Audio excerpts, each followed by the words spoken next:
Hello and welcome to my channel, Real Estate with Tony Popat. Thanks for joining. Today we'll talk about home buyers.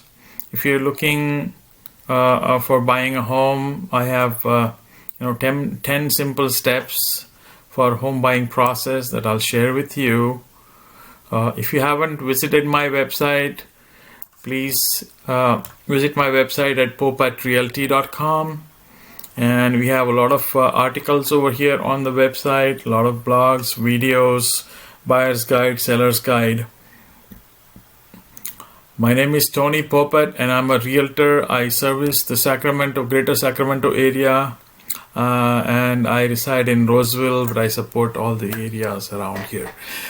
Okay, so without wasting a lot of time, let's get on to the topic quickly. The path to home ownership.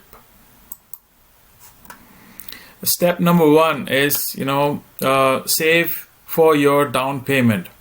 Now, you need to first start saving money. It could be anywhere from 3% to 5% or up to 20% if you have more cash available. When you have 20% down payment, then you don't need to pay for the primary mortgage insurance, but it's maybe another $300-400, $200-300 depending on the size of the home. The bigger the size or the value of the home, like if you go close to 500,000 or so, it might be $300-400. If you're on the lower end, it could be less. So you save on the primary mortgage insurance if you are paying 20% down.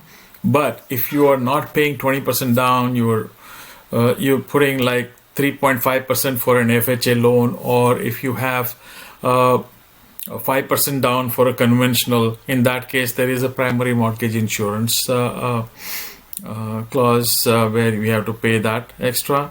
So just make sure you have enough down payment. That's the first step.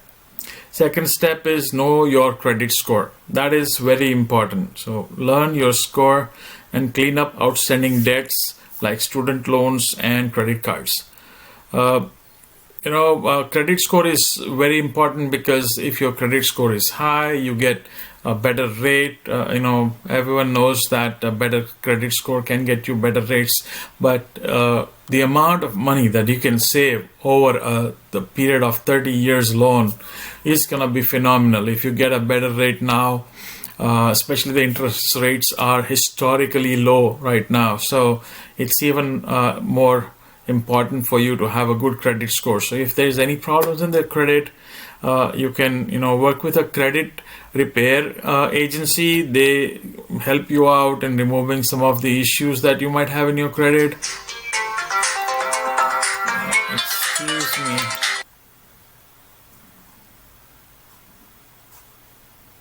Okay, I'm back. I'm sorry. I keep getting calls in between the videos.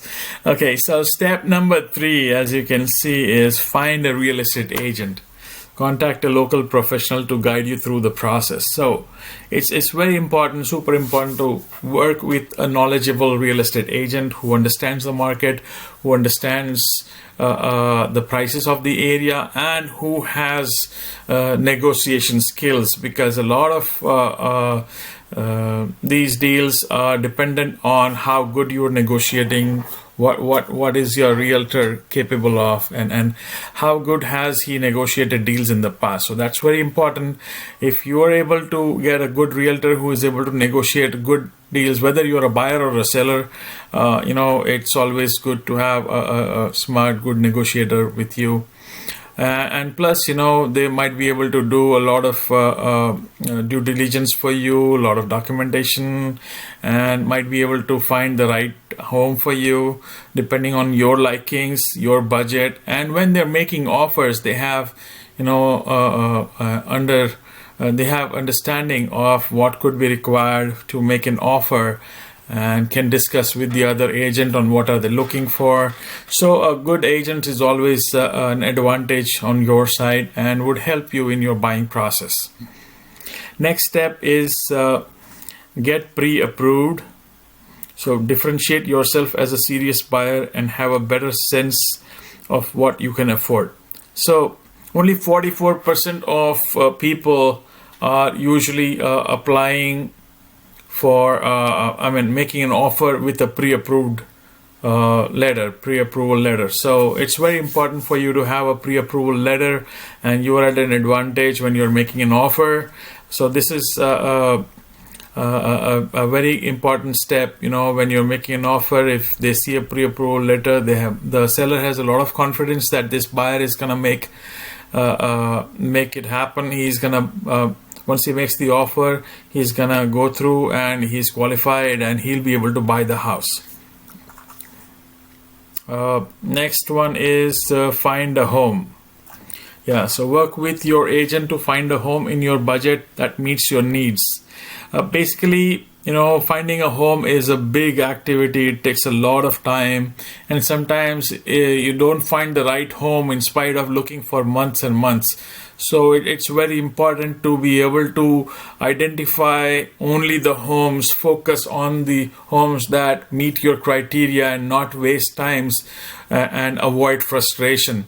So if you're looking for a 3+ bedrooms and 2+ bathrooms with 2,000 square feet, a single story home, no pool, and a decent size, mid-size backyard, you're looking for that criteria, be specific and be specific of which area you like, which areas you don't like. So that way your realtor is able to narrow down the area for you and show you only the homes that you like. That way you don't waste time and frustration and seeing homes that are not good. If you don't want to fix up anything, don't look at any house which is below normal conditions or needs a little fixing to do, and try to get all the homes that are perfect. But if you're a handy kind of a person, you like to fix homes and get a better deal, then look for those kind of homes. So the criteria is very important when you're looking for a home. Making an offer. So once you have found your ideal home and you want to go ahead, make an offer. You have to determine a price, and you need to be able to negotiate. So your realtor will be able to help you navigate this area. They know the documentation. They make an offer and then submit the right price to offer with the right details. Like if the buyer is in a hurry, a 21-day close might look much more appealing to them than a 30-day close. So they might, be able to give you a preference if your lender is giving you an opportunity to close in 21 days. So you can check with your lender. If they can give you 21 days, then it's better than 30 days. So a lot of other offers will be, a sideline, and your offer will be preferred if you have 21 days. Just an example. So there could be anything. If you are a cash buyer, then you put cash over there.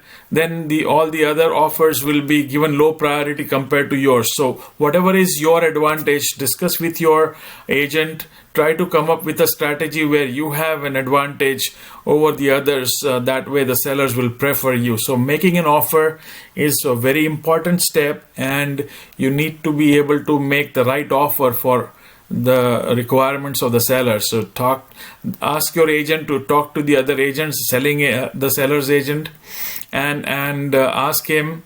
The listing agent is the seller's agent. So ask him to find out exactly what they are looking for and try to match as close as possible to their requirements, so your offer is selected out of all the others if there are multiple offers. If they don't have any other offers, then you have an opportunity to negotiate and get the best price possible. The next steps, number 7, is have a home inspection. Address any hidden issues in the home with the seller. So even after the offer is accepted, you're going to move into the house. You send the home inspectors. You send the pest inspectors to see if there is any termite or any other issues in the house. You send the home inspectors into the house to see if there are any other issues, like any electrical issues. Some places the plugs look good, but when they check, the ground is not there. So a home inspector would know. They get into the attic. They see if there are any other technical issues. If there is a problem with plumbing, a problem with electrical, so you don't end up moving into the house and then have a major expense coming up which you did not see. So sometimes sellers say that the house is going to go as is. In that case, you need to know exactly what as is means.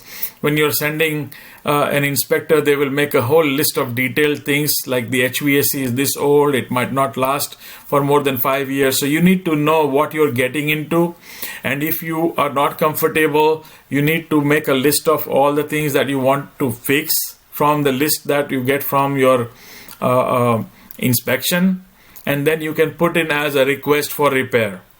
And if the seller is not ready to fix those items, you have a right to walk away. Or if you are willing to accept those things, then you can accept it and move on. But basically, you will know exactly what's wrong in the house.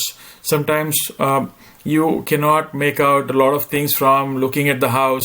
It's been just painted, it's just a lipstick on the pig, and you won't know that what's wrong inside. So you really need home inspectors to go in and find out everything about the house.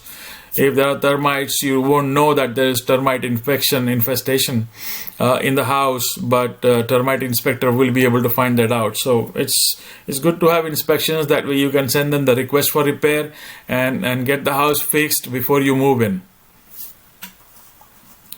Next is get a home appraisal. Ensure the property is worth the price you are prepared to pay. So usually what happens is the lender will send a home appraiser over there to the property, and they will make sure that that the property is worth it when you are buying it. So you're making an offer for $500,000 house, and the house is worth only $400,000. The lender is not going to approve the loan unless you really like the house and you are ready to pay the difference. But the appraiser will create a realistic estimate of the value of the house, and make sure they will look at the comps around the house nearby and make sure that the similar homes have sold recently at similar prices. If there are any upgrades in your home, they will add the values of those upgrades to a certain extent to make sure that it's worth it, and give you a realistic appraised value.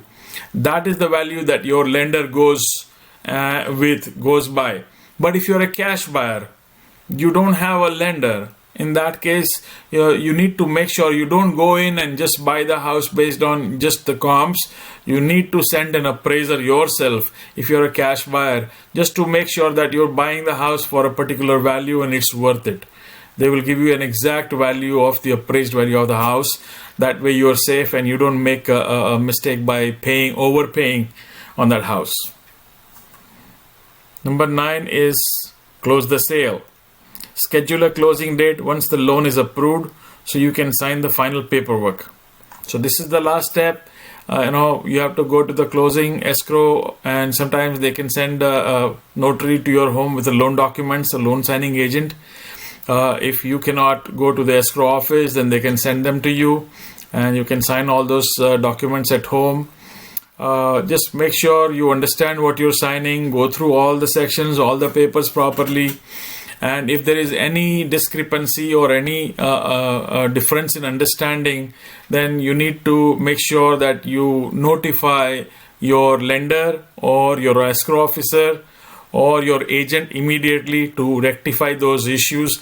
Sometimes, the loan amount or the fees that are being charged on the loans are not understood clearly beforehand, but when you are at the closing table, they will give you a buyer statement. In your case, for sellers, they give a seller statement, but for a buyer, they give a buyer statement. So you look at the statement, look at all the fees, charges, everything included in there, and see if it makes sense. If anything is out of norm that you see it doesn't make sense, in that case, you can flag it off. You can ask them what is the charge about, or you can call your lender immediately and get it sorted out. So, once you sign those documents, once the closing is done, it's not easy to go back on any of these things, and then you will have to fight it out later on, which is going to be even tougher.